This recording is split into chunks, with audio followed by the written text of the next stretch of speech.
अस्सलाम वालेकुम व्यूअर्स, उम्मीद करता हूँ आप सब लोग खैरियत से होंगे।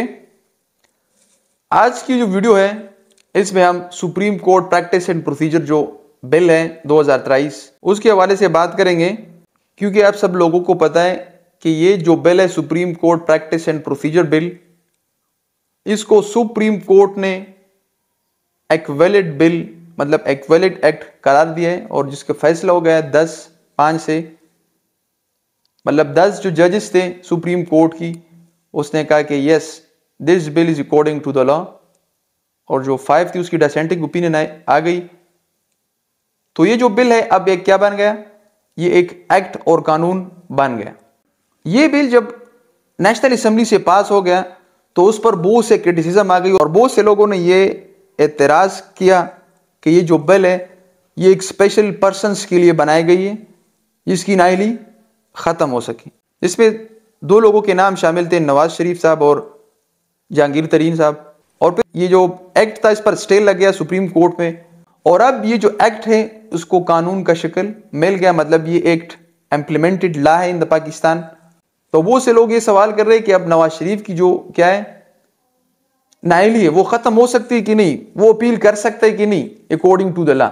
तो इस एक्ट को पढ़ने से पहले हम जरा आर्टिकल 184 ऑफ द कॉन्स्टिट्यूशन को जरा पढ़ते हैं, क्योंकि इसमें जो अमेंडमेंट की गई वो आर्टिकल 184 स्पेसिफिकली जो सब सेक्शन 3 था उसके हवाले से की गई, उसकी प्रोसीजर के हवाले से की गई कि उसको सुप्रीम कोर्ट किस तरह इस्तेमाल कर सकती है, इसके बारे में की गई। तो आर्टिकल 184 जो है वो relating to the original jurisdiction of the Supreme Court, कि सुप्रीम कोर्ट की जो है उसकी जो दायरे इख्तियार है ओरिजिनल जुरिसडिक्शन वो कौन कौन सी है। इसमें जो सबसे जो पहला है सब सेक्शन 1 में जो बताया गया है कि dispute relating to the government, मतलब 2 गवर्नमेंट या 2-3 गवर्नमेंट्स के दरमियान जितने भी तनाज़े हो वो सुप्रीम कोर्ट की ओरिजिनल जुरिसडिक्शन में आती है। मतलब अगर प्रोविजनल फेडरल प्रोविजनल या प्रोविजनल गवर्नमेंट में क्या है मसला आ जाएगी किसी चीज पर, तो वो क्या करेगी, वो सुप्रीम को ओरिजिनल जुरिसडिक्शन में आएगी और सुप्रीम कोर्ट क्या करेगा, उसको खुद सुनेगा। आर्टिकल 184 की सब क्लास 3 में बताया गया है कि अगर कोई जो क्वेश्चन है ये पब्लिक इंपॉर्टेंस के हवाले से हो और उसमें फंडामेंटल राइट्स इन्वॉल्व हो, मतलब सारे पब्लिक क्या हो, पब्लिक की इंटरेस्ट इन्वॉल्व हो और फंडामेंटल राइट्स इन्वॉल्व हो, किसी की फंडामेंटल राइट्स की वायलेशन हो रही हो, एक बंदे की नहीं, पब्लिक इंटरेस्ट मतलब ज्यादा पब्लिक की क्या हो रही हो, फंडामेंटल राइट्स की वायलेशन हो रही हो, तो सुप्रीम कोर्ट क्या करेगी, उसको ओरिजिनल जुरिसडिक्शन में ले सकती है और उसकी क्या कर सकती है, उस पर कोई ऑर्डर दे सकता है। तो ये आर्टिकल 184 में जो ओरिजिनल जुरिसडिक्शन का इख्तियार था ये सुप्रीम कोर्ट की चीफ जस्टिस के पास था कि क्या करें, वो इस चीज को एंटरटेन करें कि हाँ ये इसमें फंडामेंटल राइट्स इन्वॉल्व है, पब्लिक इंटरेस्ट है, तो इसको ओरिजिनल जुरिसडिक्शन में सुप्रीम कोर्ट इधर क्या करेगी, इधर सुनेगी और उस पर प्रॉपर क्या करेगी, ऑर्डर जारी कर सकती है। और जो बेंचेस थी, मतलब बेंचेस बनाना ये भी सुप्रीम कोर्ट की चीफ जस्टिस का क्या था, काम था, और वो बेंचेस बनाता था। तो Supreme court practice and procedure जो एक्ट था उसमें जो आर्टिकल 184 सब क्लास 3 था, इसकी जो प्रोसीजर बताई गई वो चेंज कर दी गई। मतलब सुप्रीम कोर्ट के जो चीफ जस्टिस थे वो सिर्फ खुद इसको इस्तेमाल नहीं कर सकते कि ये पब्लिक इंपॉर्टेंस है, इसमें फंडामेंटल राइट्स इन्वॉल्व है, ये सुप्रीम कोर्ट सुनेगी। और जो बेंचेस की तश्कील थी उसकी प्रोसीजर क्या की गई, चेंज कर दी गई। तो सुप्रीम कोर्ट के प्रैक्टिस एंड प्रोसीजर जो एक्ट है इसका सेक्शन 2 क्या करते हैं, कॉन्स्टिट्यूशन ऑफ बेंचेस, मतलब बेंचेस कौन कंस्टिट्यूट करेगा, क्या बेंचेस कौन बनाएगा। तो ये कहते हैं every cause appeal matter before the Supreme Court shall be heard disposed of a bench constituted by a committee. मतलब पहले इस तरह था कि सुप्रीम कोर्ट के जो चीफ जस्टिस थे वो बेंचेस तश्कील कर देते थे, अब इस तरह बेंचेस बाय द कमिटी, एक कमिटी क्या करेगी, इस बेंचेस को बनाएगी, which is comprises of कौन इसमें होगा, supreme court chief justice and the other 2 senior जजेस।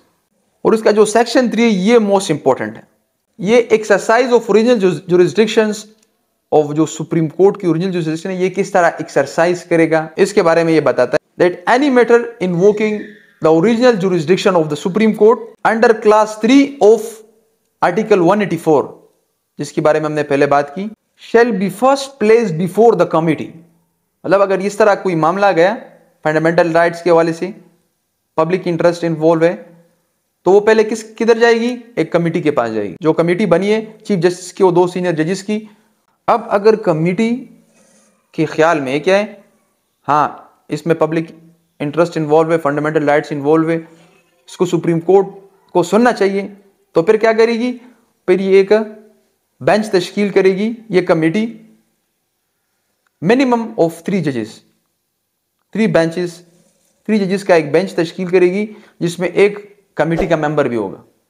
और अगर इंटरप्रिटेशन ऑफ कॉन्स्टिट्यूशन के हवाले से मसला आ जाए तो फिर मिनिमम 5 जजेस का बेंचेस बनेगा, 5 जजेस का बेंच बनेगा मिनिमम, ज्यादा भी हो सकते हैं लेकिन मिनिमम ऑफ 5 जजेस। और इसका जो सेक्शन 5 है ये बहुत इंपॉर्टेंट है, section 3 and section 5।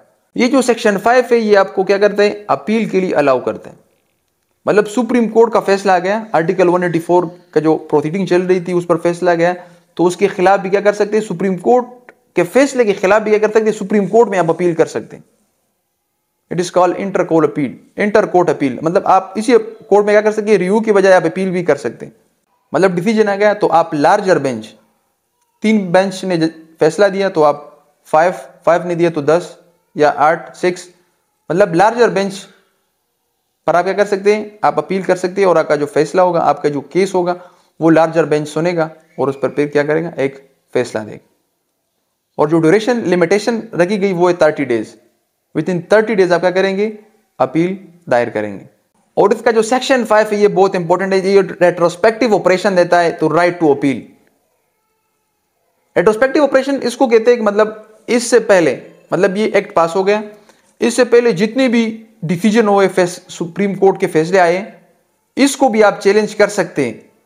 Under section 5 sub section 2 क्या कर सकते हैं, आप इसको भी क्या कर सकते हैं, चैलेंज कर सकते हैं, उस पर भी आप क्या कर सकते हैं, अपील कर सकते हैं। और उसकी जो टाइम रखा गया वो इस तरह रखा गया कि ये एक्ट पास हो गया तो उसके 30 डेज अंदर एक्ट इंप्लीमेंट हो गया, बिकम अ लॉ, तो उसके 30 डेज के अंदर अंदर क्या कर सकते हैं, आप अपील कर सकते हैं। लेकिन सुप्रीम कोर्ट के फैसले के बाद ये जो सेक्शन था, सब सेक्शन, इसको वाइड डिक्लेयर कर दिया गया कि ये अब कानून का हिस्सा नहीं है, this is not the part of this act. तो अब इस पर क्या हो गया, रेट्रोस्पेक्टिव ऑपरेशन नहीं होगा, मतलब इससे पहले जितने भी फैसले हुए वो ठीक है, इसके बाद जो होगा उसको अपील का हक हासिल होगा। तो इस रेट्रोस्पेक्टिव ऑपरेशन को खत्म कर दिया गया। तो इस तनादर में क्या हो गया, जो नवाज शरीफ के लिए जो ये लोग कह रहे थे कि ये एक्ट बना हुआ है और उसको अपील का हक हासिल होगा, उसकी जो नाइली होगी, तायात नाइली होगी, वो खत्म होगी, लेकिन ये इस तरह भी नहीं होगा। और उसको ये जो सेक्शन है, ये जो एक्ट है, वो डिफेंड नहीं कर सकती कि वो अपील करें। सुप्रीम कोर्ट ने एक जबरदस्त फैसला कर लिया, मतलब कानून बनाया गया लेकिन वो जो कानून था वो उसी के गले पड़ गया और अब वो अपील नहीं कर सकता। आज की वीडियो में बस इतना ही। अपना बहुत सारा ख्याल रखिए। वस्सलाम, अल्लाह हाफिज़।